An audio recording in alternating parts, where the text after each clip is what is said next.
everyone. Thank you so much for coming out tonight. My name is Bex. I'm the events coordinator here at Books Are Magic, and we are so excited to have Max McDonough and July Westhale here with us to celebrate Queer Poetry Night with Black Lawrence, a great end to Pride Month. I just have a few logistics before we get started. We'll be doing potentially a hand-raised Q&A towards the end of the discussion. So think of your questions, swallow them tight. We'll get them answered if we do. And if we don't, you can ask them in the signing line. Which will be happening near where you checked in. We will let you know when and where to line up for that. All your books have been pre-signed.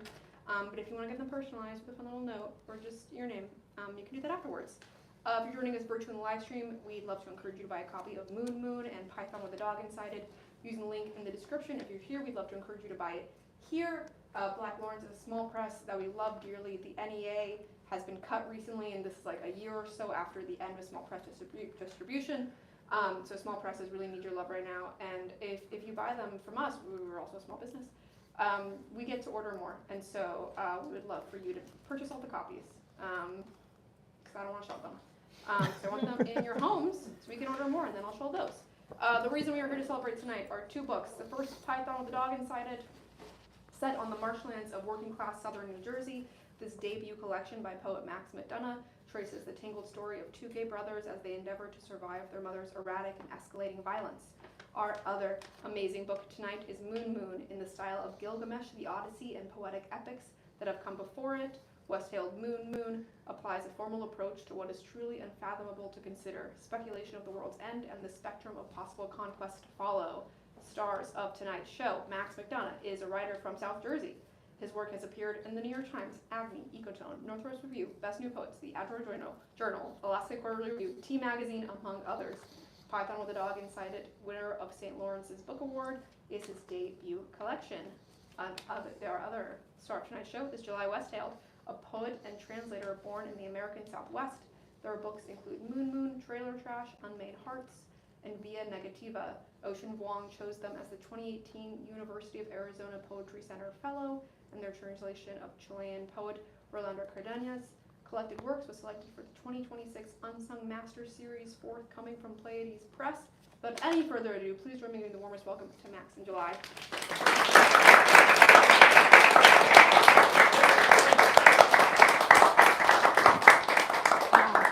Hi, everyone.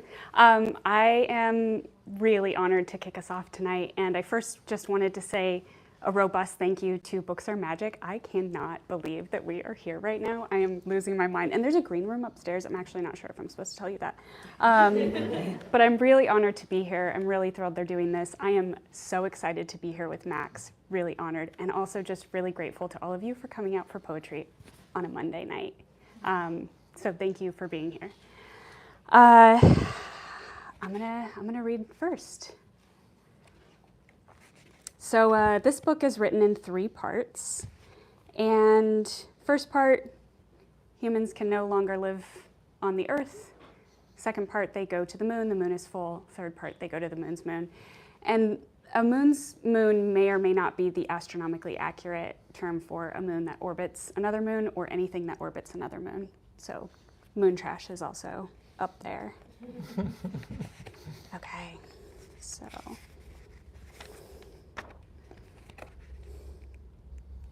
Can you hear my heartbeat?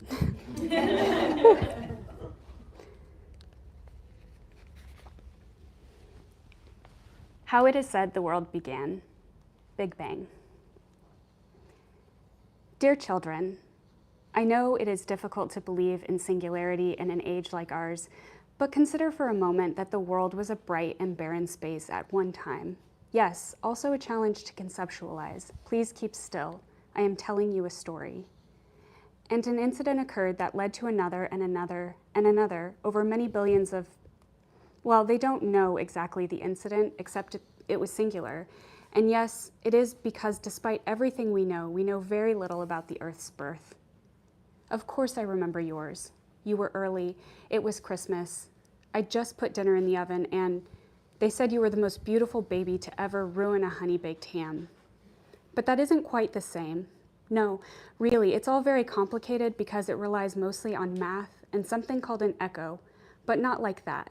Please keep your voice down. There are others trying to sleep. What was I saying? Yes, an echo. Thank you.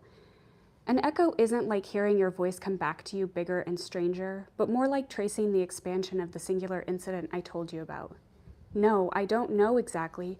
No one does, but you have to have faith in scientists and astronomers and... What? Well, you're not wrong. Faith is typically a key ingredient in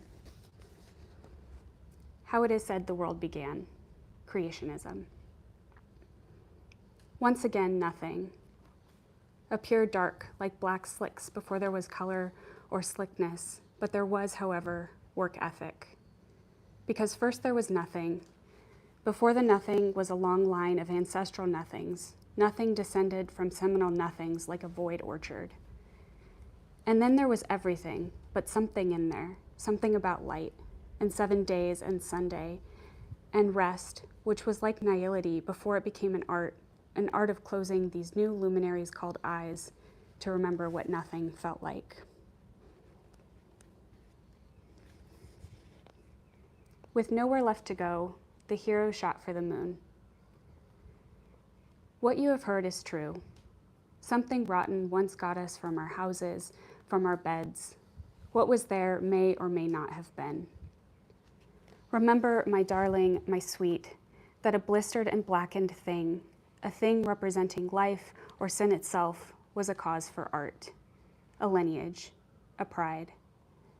The moon rose tonight as usual, no spore-filled scab, as ivory as the cut belly of an apple sliced to share. Nothing noxious to point to say, you. The world of museums and love, through the machinations and designations of man-made things, defined by abstractions, security, beauty, even on our worst days.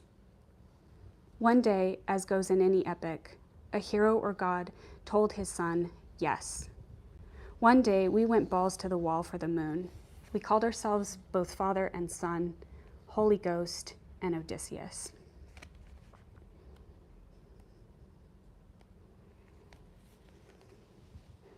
This one's for you because this was also me getting an expression wrong, tragically.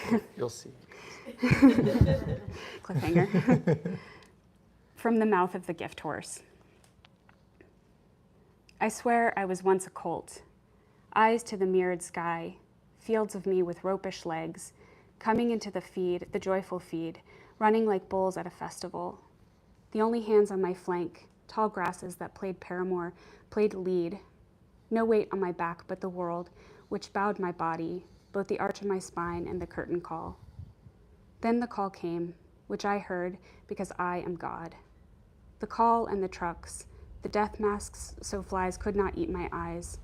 My brother's gone, no chance to say, farewell, farewell, and I swear the sky heaved a pent-up sob. The rumble took me. I sweat and sweat in my clothes, which smelled of mustangs, other gifts, and when we at last chanced upon a new land, a man took my hood, and the poet opened my mouth and shot me gone.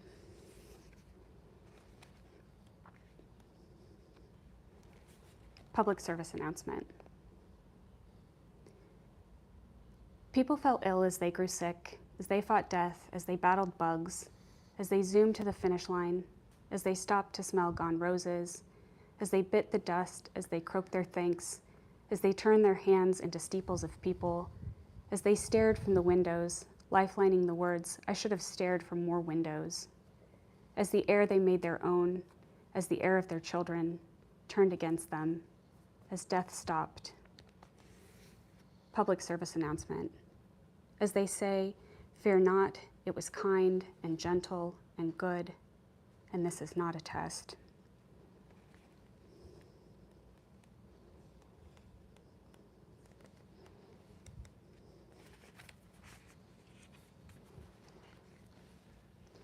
Did we pass heaven, or was it another ball of gas? And did something wave in a way that meant waving but looked to us like nothing? Were there other creatures, and did they understand us?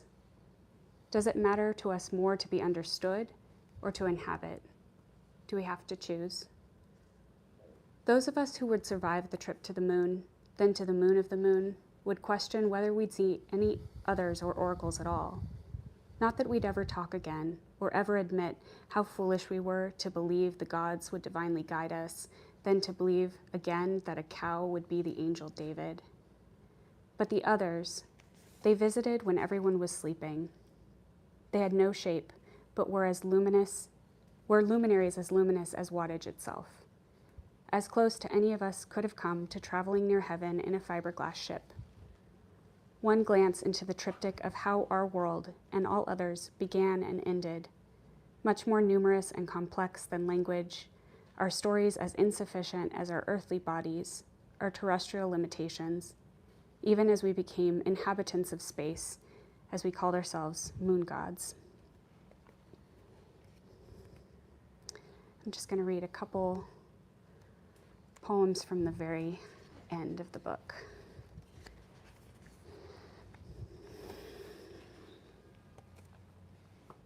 It is too easy to say mirage. The oracles never said enter. The oracles had no mouths and no tongues. The oracles were not oracles at all. The oracles were trick images of temperature, like those in Phoenix. When scientists and astronomers traveled back to the moon's moon many years later to research and explore this ill-begotten settlement, they found no guardians to the entrance, no indication of an entrance at all. No trace of the church, libraries, or other buildings, the heroes, as they called themselves. Only a few circles surrounded by structures that seemed like benches, like fire pits for cooking. Upon further inspection, no evidence of ash or char or flame. Are there ghosts on the moon's moon? And if so, which side? And if so, what can we learn from the traceless prints their bodies made, the indelible mark they left in the lonely, lonely dark?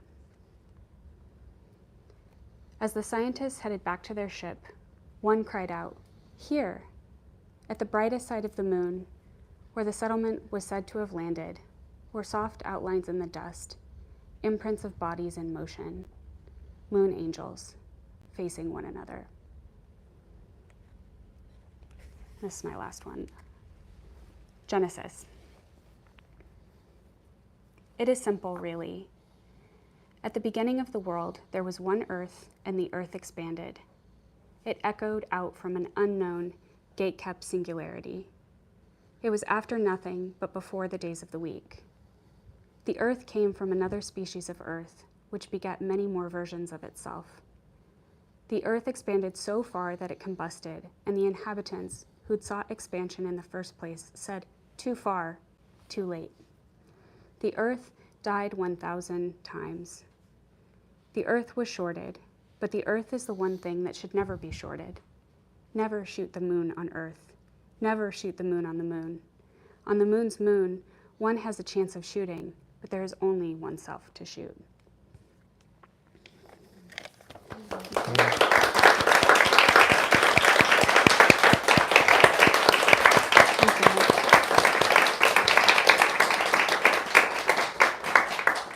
So something I've been doing on this tour is asking folks that I'm reading with if they have any poems about the moon, because they usually do. And I've asked Max if he has any moon poems, so I'm hoping that we'll get to hear some.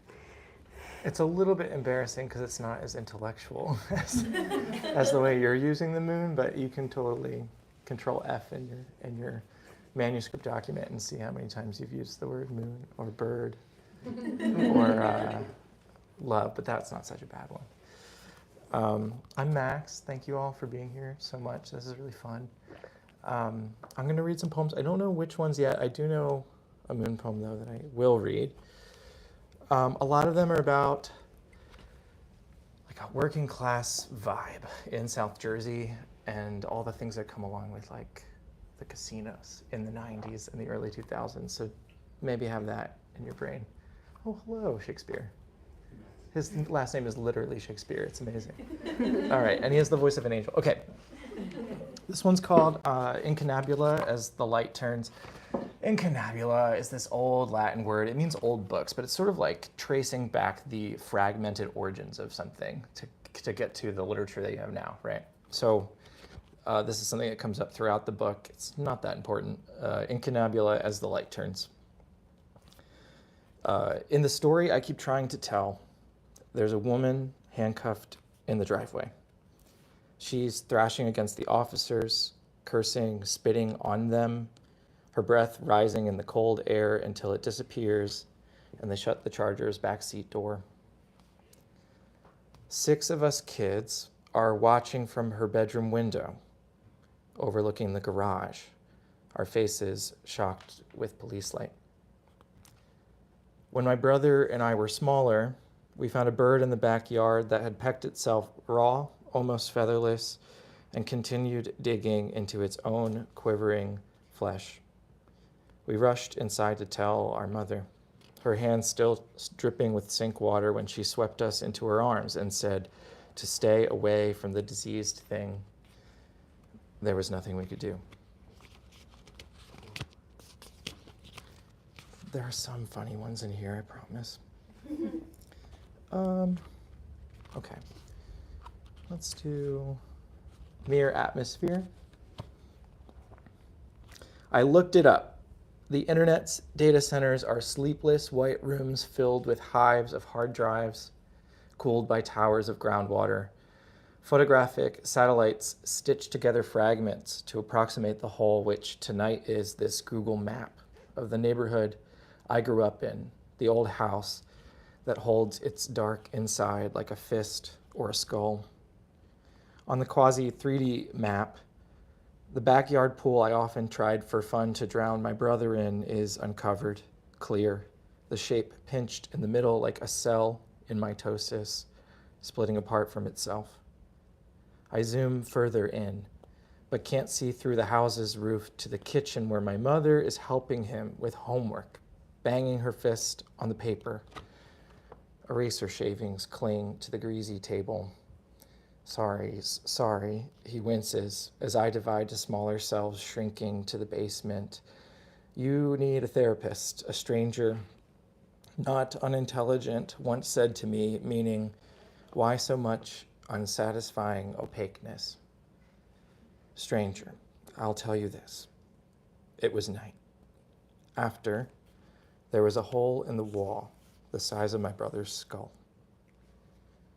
Clicking, clicking, clicking, clicking. In a data center, a light goes on. A machine starts breathing. Often, I've seen what is not visible but pulls like a strange gravity in my skull. Often, I blamed myself for the rust inside the perfect steel. If, looking through air, we can't see air, still we're breathing like machines. Motion, inverted, repeating. It happened now, it's over now, it's happening. A light goes on in my fist, gnawing between my knuckles. I'm trying to open it. Let's see. Okay, so maybe we read this love poem for my brother. That's the moon's in a big way. And then I'll go back to when I learned I was gay. Skull Bay. Under the moon wrapped in gauze, with one white bird out in the marsh hay, stalking shimmers beneath the water, my little brother and I are filling beach buckets with junk from the salt mud. Silk-clogged pocket lighter, stopwatch stopped, an otherwise pretty doll head, eyelids bobbing seizure-like when I tilt it in my hand. Our plan is to sell the stuff roadside, buy escape tickets with the money, we think. We oldest two who can hardly stand each other. Me often pinning his arms under my knees, jabbing his chest, calling the dog to lick his open mouth, while our mother shouts from the computer upstairs or argues with our father about a broken door hinge, the unwanted family reunion next month, his garage hidden handle of vodka. Cigarette smoke chokes her closed office like the fog swirling blue over the bay tide here, drawn into itself like a secret. Half an hour into walking, my foot finds in the mud the point tip of a gnawed up jig. Its decapitated hook piercing my flip-flop an inch into my left heel, flesh ripping inward and oozing, but I can't pull it out. Limping, useless, I call the search off, less than half a bucketful each, upsetting my brother, who still wants to keep looking, not knowing for what exactly in the trash and sand running longer than we can follow through the marsh with its lone white bird who won't turn her head, the shelved moon too wounded to blink, distant, precious, as my brother's life is to me, our lives to each other, though we can't see it, not yet. Why am I so emotional? God. I think it's the heat. I don't know about it. I used to live here, and I love the subway, but not like this. It's not like this. Okay. I'm not keeping track of time. I don't think we. Okay, there we go. That's okay. Just, yeah. My mother's computer, the source of much mischief. In the sheer sloth of another school night, another social studies assignment, the first time I was allowed to use it. The same one she adopted my siblings from, auctioned off her dolls, but more often bought more to put customized outfits on. The bulky black Dell perplexed me, like looking into a pond and seeing vague movements underwater. Whisper a name. George. I entered, pecking the keys, sheepish like my mother would with only index fingers, then Bush, for the project I would complete like the example child I had deemed myself. Good times. Images of a confused-looking man filled the screen, useful to me, though I already knew before I knew to stop myself what I was about to do, glancing left, then right, my mother upstairs somewhere, the house uncannily quiet, the communal privacy of her computer room interrupted only by a dusty moth assaulting the overhead light. His running mate, Dick, I typed, clicked search, no Cheney, no pause, unwinding a jack-in-the-box, her computer screen bursting with anatomical diagrams and plush abdominal down, bronze men trapped in the gallery's rigid grid, little rooms in which stiff they held themselves like trophies, as I was holding myself astonished in the glow of that rectangular world.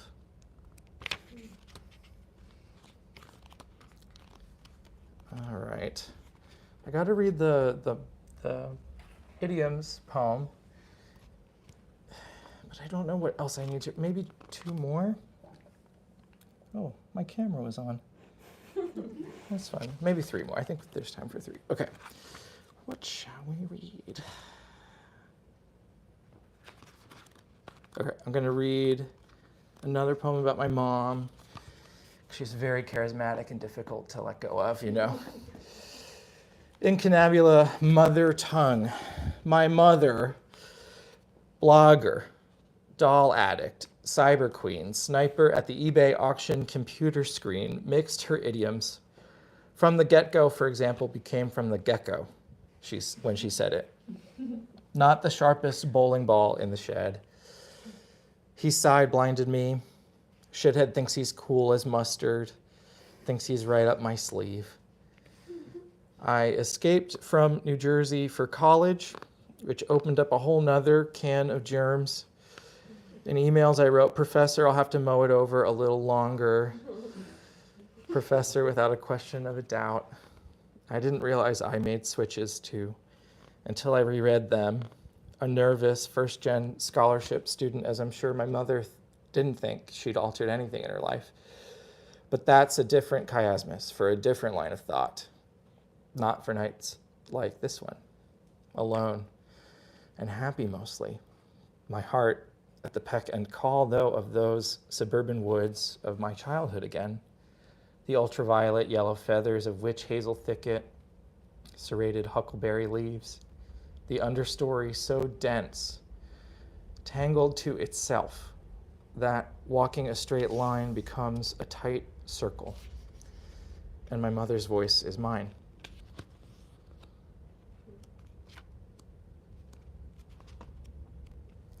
Okay, I'm gonna skip the war poem. I don't think I can handle it, but I'll read this one about Cheesecake Factory. Something very lovely happened at a Cheesecake Factory for me once. So don't count it out. I can't get over the fact of your clean smile, your bowl of jambalaya pasta, even as a germ of pain beds down in my lungs. I was folding jeans as a model in the strip mall's manufactured Musk model is in quotations. And afterwards, in the lush vacancy of the nighttime lot, floodlit after warm rain, beneath its dome of electricity and sheen, I held the hand of the first boy I liked, our digits interlocked in percolating fire, when a shock unzipped across my shoulder the axis of my neck, and we turned to face a xenon blast of headlights, a black pickup following us. Mist across its windshield, light jagged across that mist. We walked. The engine growled closer than farther as we cut through a corridor of SUVs until the pickup approached again around the bend, and my shadow, as if sudden in the bright blur, grew taller than I was. Can I say, I love very much being at this table at the Cheesecake Factory with you. And can I tell you about the rainy night, the engine sound, and the human eyes I imagined behind the truck's glass, its blitz of light behind me everywhere I go. I say, don't let go of my hand. Last poem, last one, okay. Python with a dog inside it, that's what the book is called. The python is my mom, the dog is also my mom. It's a bit of a spoiler, but you've just heard the gist anyway from these other poems. Poor dog, chained to the pine behind the camper RV, where else could it go but in? White barb, placental speckle unwriggling, and the elastic ligament that walks the skull unhinged over the dog's tufty head, neck, torso, tail. There could be heaven in there. Pleasure in adrenaline, pleasure in uncoiling the grip, pulsed bristles, halogen leaking from the vacant bocce courts. But the chain yanks back. Tangled around the dog, already in the throat's long slink, and because the dog, wet, fetal, slides headfirst in, the python, with no mechanism for revision, is tethered to what it did, and to the pine whose fan of roots anchors it to ground, the dog to it. Everything wears its consequence, extending beyond itself the visible. This is what we see. Pattered mud, metal bowl tipped over, film of water, glinting white, crisscrossing spike-like shadows, darkening toward morning's old man, the machete he'll bring, not yet. All night, the other world chained to this world by its stuff, a dog, a chain, a pine, a python. Anyway, those are some poems.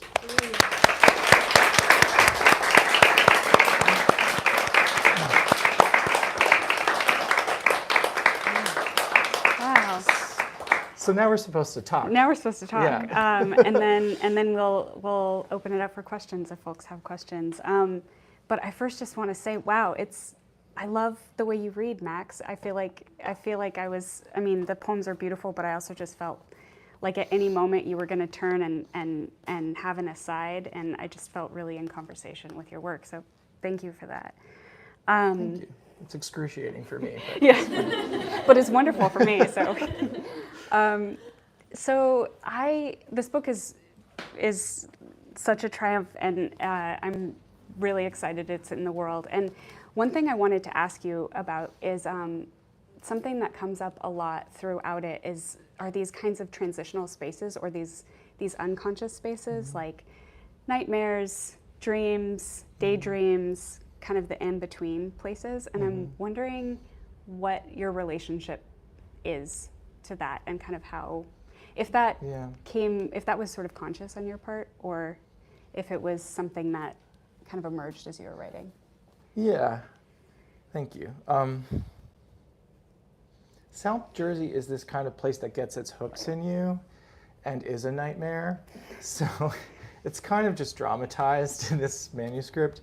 More seriously, I think like I love a good novel with like a strong plot, but like something about poems in terms of form is you can be more fractious and you can bring in all of, not just all of the past, but like in every contemporary moment we're saturated with the past, right? And we're maybe less saturated, but there's still stuff in our brains about the future. And so all of that can come into the room for a poem. And I think that's very exciting.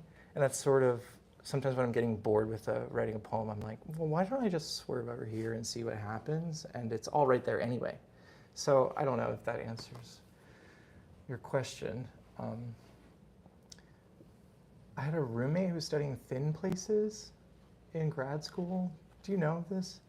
It's like a Celtic thing, and it's like dusk, twilight, these places where opposites come in very close, and anything can happen. And so I kind of like, in a playful way, think about that sometimes, I guess, when I'm writing.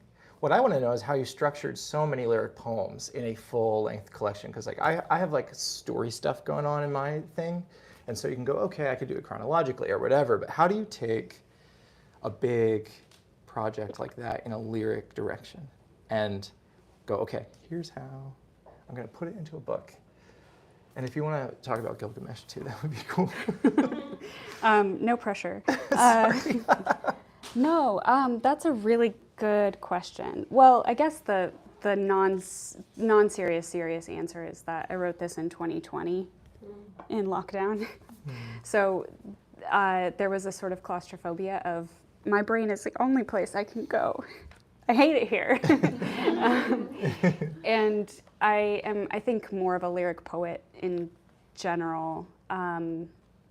But I was also in the process of novel writing for a couple of years. So I think this is actually more narratively informed than other collections I've written. But having the structure of the epic, okay, I have to hit some points here if I can ethically call this a modern epic, and there have to be sort of 3 parts, and there has to be a journey to the underworld. There probably has to be like some moment where we try to rescue somebody who really never asked us to rescue them, you know, and like there has to be some kind of reckoning, and who are the gods and who are the heroes, and actually everybody is sort of everyone. And so the constraint of the epic as a form was really helpful in that regard. How did you land on sections? Oh man, okay. This is, I'm gonna get like kind of nerdy and granular for a second. My friend Diana is here tonight. We met at Vermont Studio Center, and this was sort of a technique that I figured out when I was there, which was like, I'm very visual and I'm very systematic. So I would print all of the poems I was working on out, and then I would write the top 3 things or 4 things that I thought they were about, just words, just keywords. And then I would write those on index cards, and then I would put them on the wall and sort of file them under these index cards to see like, what is the distribution and where do I need to write more things in? And that's actually now how I write all books, because it shows you where, oh, you think this is a book about Virginia Woolf. It's actually a book about your mom. Nice try. So it also is like a forcing function of like, let's get real. And then this like constraint of wanting to work within a specific form also was really helpful, where I was like, okay, I'm going to put this like container on what it is that I want to do. So that's like the really tactical. Yeah. What about you? How do you put a book together? I had sections. This is why I'm like selfishly asking you about sections. And then I thought, it made me feel nervous, so I just got rid of it. I don't know. Yeah. So I had a teacher once who was like, you can braid a collection of poems, or you can put them in sections. There are other ways to do it, but I was just curious about you might have to use more structural tools because of the lyric poems themselves telling what is an extended story, right? So that's interesting to me. How did you land on Moon? How did you get to the Moon's Moon? Yeah.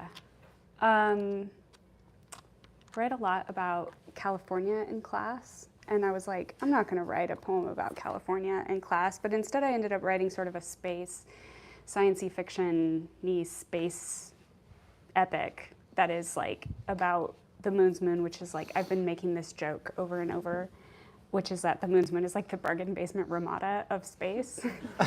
And the more I was writing into it, like this sort of exploration, I realized I was using a lot of things from California history, like the Donner Party, and I think actually the Moon's Moon is California, which is embarrassing, but like, and not just California, but just like the shithole parts of California, you know, where I grew up, like the places.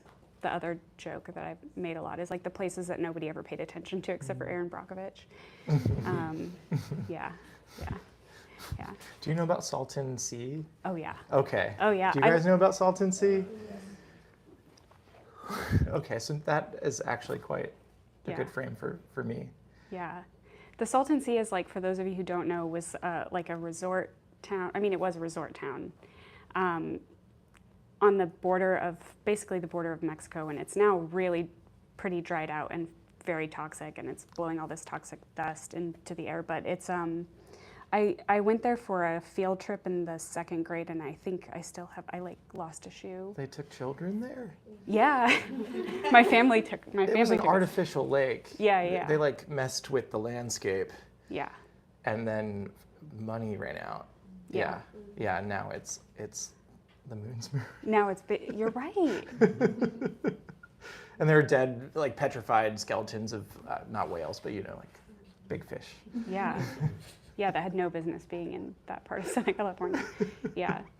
Another question I had for you is like, when I was reading your collection, the 2nd or 3rd time I read through it, I was really in awe of the couplets. There are quite a few poems in the book that are written in couplets, and they're not strict sonnet forms, which is even better, but it made me realize that the duality and the kind of, at times, polarity of the work was making its way thematically through the poems. Like, you've got these, you've got the poems themselves, like the couplets themselves, which can stand alone, and then they create this composite structure. And then we've also got the dog and the python, which is sort of like the ultimate couplet. Yeah.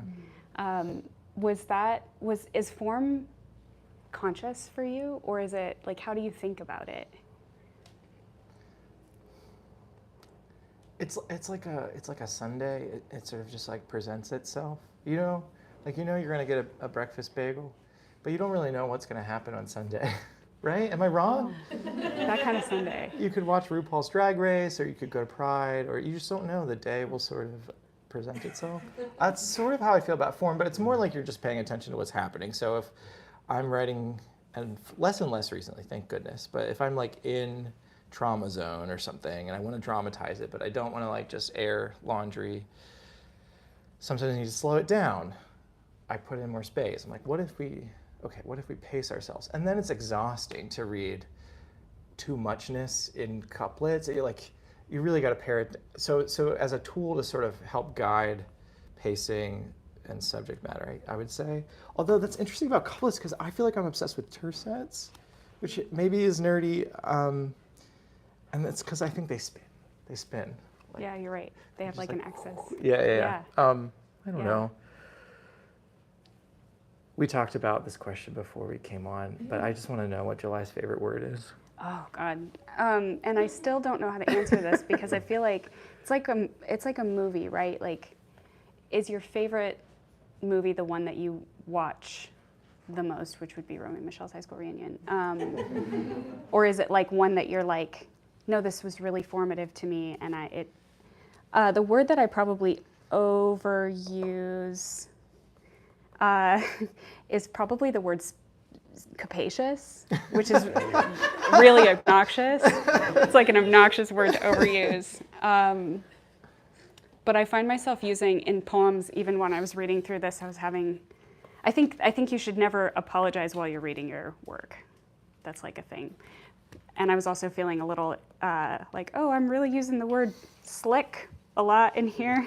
I mean, that's a good one. It's a good one. What about you? Multi-purposed. No, favorite word. Toni Morrison said her favorite word was love, which I think is like the best answer to that question. Or just like maybe speaks to her ascension as this like figure of love. Stuff. I like stuff. That's such a good word. Right. It's like imprecise on purpose. It's kind of thick. Yeah. Yeah. It Stuff. does. It has a nice at the end. It's jazzy. Yeah. Yeah. Yeah. So So on that note, we're professional performers. And yeah, we're here tonight. if you guys have any questions, we'd love to answer them. Bex is here to tell us to stop talking. Maybe, I don't know. No, this was me telling you to answer questions. Oh, great. Yeah. Okay. So if you guys have questions, we're here. Max, you talked about the experience of reading now as excruciating, and I'm curious, relatable, Yeah. and I'm curious about how that compares to your experience of knowing that those same words are read privately by other people. I have no tolerance for sincerity, or compliments. I think that has something to do with growing up Catholic. So that's why I made a joke about it being excruciating to read. But it's not. It's lovely. No, it's very connecting. It is a little scary imagining like someone in a private room somewhere, or even worse, someone bringing this book to the beach as like I'm gonna read my friend's book, and I'm at the beach, and I'm in a really great mood, and yeah. But I think that's fun to imagine. It's just more possibility. Thank you. Yeah. How do you both think about line breaks as you're reading, as compared to as you're writing or as you've written already? Like, sorry, we're supposed to say the question back so that the folks at home can hear. How do we think about line breaks as we're reading, like as we're reading out loud, Yeah. versus when we're writing at home? That's such a good question. Alec, right? Yeah. Yeah, your choir is wonderful. I think about, when I'm reading things out loud, I think about end stops and enjambment a lot more than when I'm just reading something privately or writing. So I will pay attention. If something is enjammed, it means it goes into the next line without punctuation. And so I'll read it as if it's one sentence, which I guess it is. And if it stops, I'll read it with an end stop. What about you? You can kind of improvise when you're reading a little bit. So Yeah. like when you're writing and you're doing enjambments or even just punctuation, you're sort of giving your reader a map for, okay, this is sort of how the music feels to me or whatever. And then when you're here, you're just trying to get it off the page. You want it to feel like it's alive in the room, and you can change stuff up, or imagine you're talking to someone, just one person, something like that. And so that's what makes it different for me. Yeah. Yeah. And there are poems that are a lot more fun to read out loud than other poems. And those, for me, tend to be ones that are either where there's a certain sort of voice to them, or that is a speaker that is very different than me as a person, or if it's a story. Like I feel like I'm like, gather around, I have an old, like a yarn for you. Yeah. Yeah. You read a poem that had a line at the very bottom of the page. This is not a test, but when you read it aloud, you compressed all of that visual space. Yeah, and that was went terror. right to it. No, so I don't know if you're interested in this, but like, why that choice, and what is that about for you? I'm always afraid that folks are going to start clapping, and I never know what to do. And I, Practical. yeah, actually, I can show this. So this is the poem that Max is talking about. Like, there's a line all the way down here. This feels like a real difference in reading versus, reading it on the page. Eileen Miles, when people clap, just like stands back and like joins in. And I have not gotten there yet. Yeah. So I'm always always a little afraid that folks are going to start clapping, and I want to be like, it's not. Yeah. Yeah. That's so practical. Like logistics. Yeah. Wow. Yeah. Yeah. Yeah. So I'm wondering if you remember what was the first, for both of you, the first poem that you wrote in the collection, and if you can't remember, like if there's one poem that is like the seed poem or kind of the anchor poem for the whole thing, and if that is even meaningful. I just think about that with my own work, and I'm really curious hearing a lot of these books tonight. Yeah. So for the YouTubers, what was maybe the first poem you wrote that's in the book, or a seed poem that sort of sprouted the rest of the collection? What was that, and how did that work? The first poem I wrote when I was 18, and I had a really good teacher. Yeah. I actually think it's sort of the seed poem for getting into this, because my teacher saw something, I think, and encouraged me. So not only, which is maybe embarrassing that this like very old, maybe young is what I should say, poem is in here, but what's really weird is being in my 30s and reading these poems that I wrote as a young adult about being a younger, like teenager, and it's all right here, even though I'm 32, So that's what's really weird to me, but yeah. Yeah. Oh, this is such a great question. I think it's amazing that you have a poem in there that you wrote when you were 18. I think it's awesome. There was a lot of editing. There's like a lot of... Yeah. I don't think you should apologize. Yeah. There's a poem in here that is like effectively about jizz, which actually was probably the poem that was the first poem in this book, but had nothing like, that was not, oh, I'm so sorry for what I'm about to say. That was not the seminal poem in, like in terms of an idea. I was going into a poetry workshop with my friend Dana with Carl Phillips, and I think I was trying to impress Carl Phillips. We all Yeah, are. we are all just here trying to impress Carl Phillips. Happy Pride. Yeah.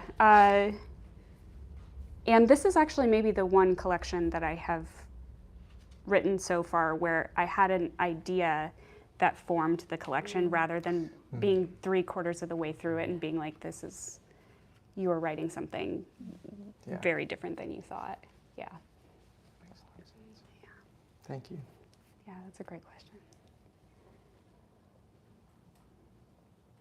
We have time for 2 more, unless that was a great question, unless you want to end there. But I actually have a question for the audience. So not to put anyone on blast, but like, how many of you are from New Jersey? Why are you doing North, south? Yeah. Good for you.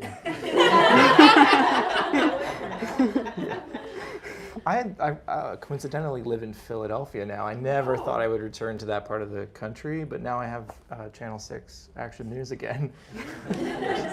Like, Yeah. So we just have 2 folks here from New Jersey. Live there, but it doesn't work out. Yeah. it counts. It counts. Yeah. Yeah. okay. On that note, thank you both so much for joining us tonight. Thank you all for celebrating a queer poetry night with Black Barnes Press with us. A reminder, for those in the live stream, you can buy copies of the book from the link in the description. If you're here, you can buy copies of the book at the register, or my coworker has them. We will have July and Max signing also where you checked in. There's a little drop-down desk. They'll be there to personalize. And you can purchase the book and then hop in line. You don't have to wait till you're at the front to get more books. You just have 2 separate lines. But we'll have you line up along this kind of cookbook aisle. And we'll be picking up the chairs pretty much once you stand up. So be sure to grab them along. And thank you all so much for joining us. And get home safe. Happy Pride. Have a great night. Thank you, everyone. Thanks.